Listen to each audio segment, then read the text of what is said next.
বিপদ আমাদের কিছুতেই পিছু ছাড়বে না। কোথায় ভেবেছিলাম ভেলোর থেকে বাড়ি ফিরে একটু রিল্যাক্স হবো। এসে দেখলাম মেয়ে ভীষণ অসুস্থ। মেয়েকে নিয়ে গেছিলাম ডাক্তারখানায়। রাস্তায় ফেরার পথে একটু চা খেলাম।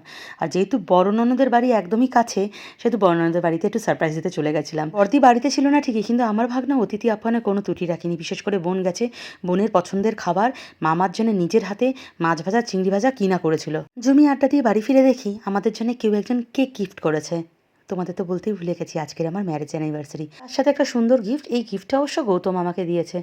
খুব ডিস্টার্ব করছিল। প্রত্যেকবার ভেলোর গেলে না, এরা কোথা থেকে ফাঁকা ঘরে চলে আসে, তারপর চিরুনি তল্লাশি করে এদের বের করতে হয়। মানে প্রচুর ঠকেছি, প্রচুর বাঁশ খেয়েছি, কিন্তু তার মধ্যেও কিছু মানুষ আমাকে সত্যিই খুব ভালোবাসে।